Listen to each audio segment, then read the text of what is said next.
There's no chance at all that you haven't yet heard of this massive crypto crash that was triggered by Donald Trump announcing again some kind of tariff war with China.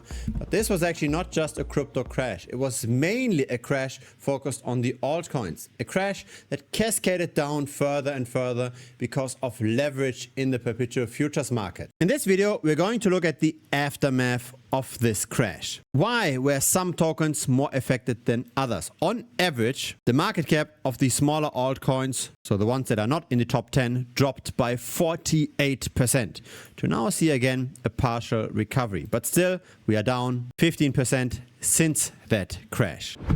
This very quick accelerated decline was triggered through bets on various crypto prices. So there isn't just the spot market, there isn't just trading of individual assets. There's also bets on those assets, and there are arbitrage bots that trade from the perpetual futures to the spot price. So there's a lot of hidden things going on, a lot of short-term risk with multiple X leverage, with multiple X debt embedded in those products. Now have a look at this table. This is a list of categories within crypto. So we've got play to earn, we've got gaming, we've got SocialFi, etc. And this is ordered by their negative performance in the last 7 days.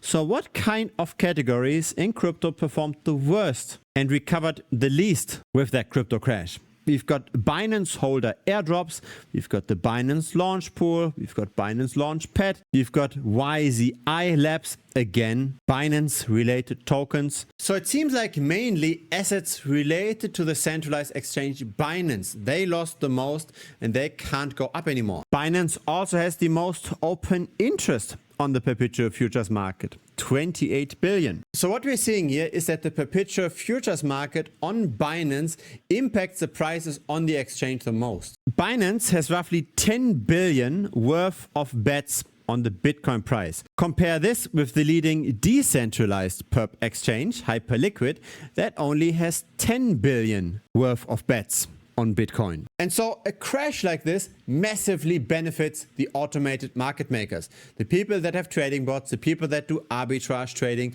they are the beneficiaries here.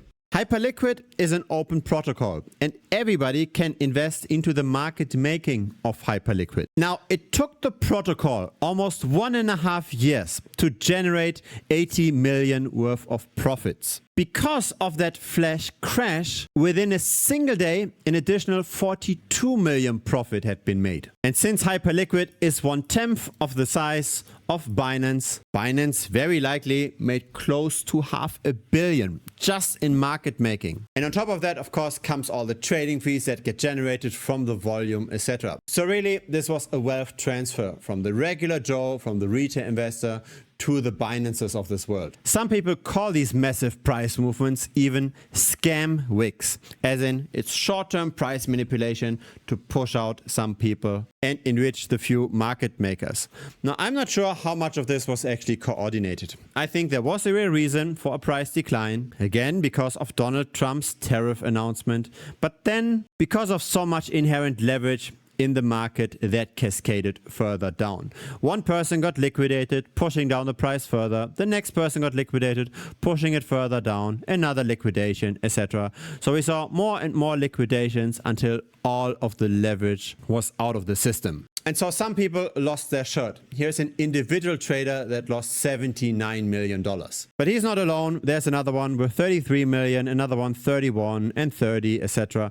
The losses are wide and the ROIs are close to minus 100% for many of them. So they really lost their entire portfolio. And then there's the other side. There is this one trader that made 213 million. CoffeeZilla even made a dedicated video on that wallet. And there's a lot of speculation that that wallet is related to an insider in the White House, because the short on Bitcoin and Ethereum was opened just a few minutes before the Trump announcement and then was closed 30 minutes afterwards. Yes, the S&P 500 retraced as well, but that's only 3%. The effect that Trump has with its tweets are already massively diminished compared to Liberation Day, where massive tariffs got announced, right? That was way worse. But it was only worse for the stock market. It was not worse for crypto, again, because crypto was already that highly levered. There's really a fallacy among the smaller investors. Most people think that when we take on more risk, we should also get more returns. But this here is the return of smaller altcoins in the last year. Pretty much everything went down. But over the last year, Bitcoin and Ethereum still went up even after this crash. The problem really is it's not that straightforward anymore what we should buy. Here is tech stocks relative to the S&P 500. It's at an all-time high. This here was the .com bubble burst. And there is a good argument to be made that maybe right now we are in an AI bubble. Now, I'm not saying that artificial intelligence has no use cases. I'm just saying that maybe we currently see overinvestment, just the way we saw overinvestment into the internet space in the year 2000. The internet is more important than ever. Yet, if there's too much investment, too much excitement, that can lead to a massive deleveraging as well. And this is just the Nasdaq 100 relative to the S&P 500. The Nasdaq itself actually went down even more in US dollars. It looks like things are getting more and more out of hand. There's a very good video that I recommend watching. It's made by Sasha Yanchin, or Yanchin, not sure how to properly pronounce the name, but here's the title, Big Tech is Faking Revenue. And the idea is that Microsoft is investing into OpenAI, which is investing into Oracle, and that into Nvidia, going back to OpenAI, etc. There's a lot of circular investment, a lot of circular revenue happening that pushes up the valuation of each of those companies, but that is not necessarily creating any real-world usage yet.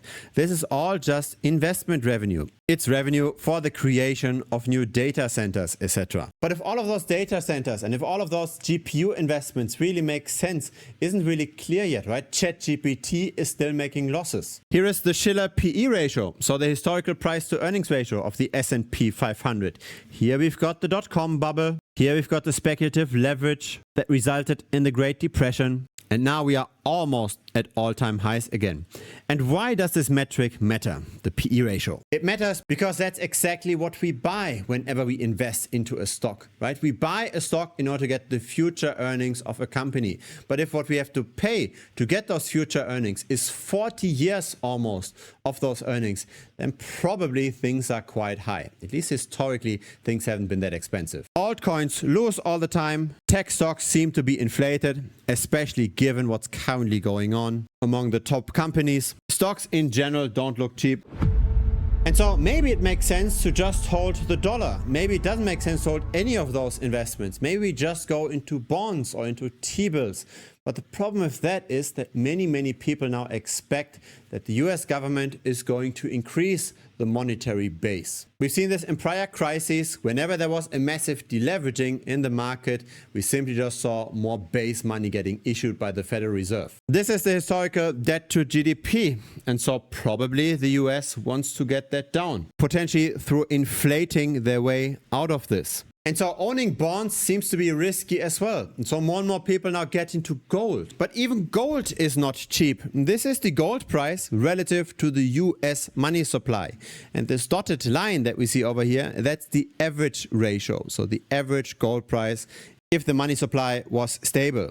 This starts in 1959. And we have not seen many times in history where the gold price was much higher compared to right now. There was only the end of the 1970s where gold short-term peaked and made another 200% versus the current price. But really, we are already more than 50% above the average gold price. It is a very strange situation because usually we see things going anti-cyclical. When people want to be risk on, they just buy tech stocks. When people want to be risk off, they just buy gold. So one of those asset classes usually is cheap, but this time both of those asset classes are expensive. I don't have a good solution to this either. I am quite heavily invested into silver. Silver, by the way, has a similar market cap to Bitcoin, and it is reaching its average long-term price versus the US money supply.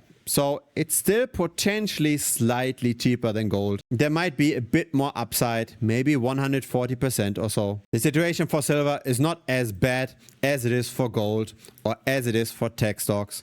But once silver goes up by another 50 or another 100%, I really don't know anymore where to put the capital. Things seem to be truly getting out of hand. It seems like capital is concentrating more and more, and the operating cash flows by the companies don't really support the valuations anymore. Now, most people try to beat the market by reading the news or by following the narrative of the day, but I don't think that that's a good approach long term. Most people just follow their gut. I think it's better to use statistical data analysis. Try to figure out what kind of rules worked in the past that might continue to work in the future. So you might know about this. I have back-tested moving averages for Bitcoin to try to find out when are we bullish, when are we bearish. It's a trend following strategy. We buy whenever we are above the moving average. We sell whenever we are below the moving average. Now I've back-tested all moving averages from the 2-day all the way to the 200-day.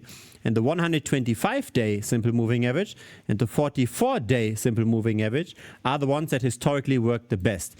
That's the two moving averages we see plotted over here. So the 125-day is the line in turquoise, the 44-day is the line in orange. Now have a look at the historical performance versus buying and holding Bitcoin. So we are betting on rising prices whenever we are above. We're betting on falling prices whenever we are below. This is the 125-day. Buying and holding Bitcoin would have given us this performance here in white, but the backtest gave us the performance in turquoise. Here's the same for the 44-day simple moving average. We can see, first of all, that we outperform long term, but also that our volatility is lower, as in the drop from top to bottom is less compared to buying and holding Bitcoin over the same time period. Now, when we've got an approach that tends to perform more and still is less volatile, still drops less compared to just buying and holding Bitcoin, why don't we lever this up? So I tried to find the optimal leverage. If you go long, the best leverage is 2.75. If you go short, the best leverage is just 1x. If you have the same leverage for both directions, long and short, then 2.25 is the best. But in general, I think it's better to have different leverages to go harder on the long than on the short. So this is the 125-day simple moving average. If we only go long, we never go short. So whenever we are below the moving average, we're just in cash, we're just going sideways. And here is the short side. So we never bet on rising prices of Bitcoin at all. We are only betting on falling prices. And of course that underperforms buying and holding Bitcoin. But still, it shows us that even though in a long-term appreciating asset, if you can only bet on falling prices, we can still make some return. And so let's say we use the 44-day simple moving average, but we don't just have 1x leverage. So that's that. But instead we lever this up with 2.75 on the long side, with 1x on the short side. This is much better than just going 1x. And again, this is a logarithmic scale, right? So each horizontal line here is at 10x from each other. So that's my preferred medium-term approach for Bitcoin. I just look at where is the price currently relative to those moving averages, and then I position myself in the long or short direction. And because this might be cumbersome, this might be complicated for a few people to always enter and exit those trades, I've also opened up a capital trading pool for the premium members. I can simply just deposit capital and then I will execute that exact strategy and I won't deviate from that strategy. So if history is any indication, we might get performance that looks similar to that over time. At least that's the idea. We don't want to just follow the news or act based on gut feel. We just follow rules that historically worked well. This was a very quick rundown, but there's way more details in the tutorial section of Premium. The link is down below. It's bitcointrader.com. But I'm also sharing my personal view on the market regularly. So every 3 to 4 days, I publish a Premium update video where I share what kind of trades I open, where I share what kind of positions I take. There are more details regarding the strategy in Premium. They're dedicated videos for that. There are also dedicated videos that explain how to actually run the backtest, how to make those backtests yourself, if you want to do this maybe for Ethereum or for any other crypto asset. And so here is the Bitcoin strategy moving average vault. So that's the trading pool. You just deposit some money into that pool and then I will execute those trades automatically for you. So feel free to check it out. It's currently $125 per month. There's also a 1-week money back guarantee. So in case you do not like Premium, just message me within 1 week and I will refund refund you 100%, no questions asked. A link to Premium pops up directly here on the screen. Just click on that. It will lead you to the website. If it's the very first time here, feel free to subscribe. I publish these regularly. A like would be very much appreciated as well. It helps the channel grow. See you next time on YouTube or see you in Premium. Cheers.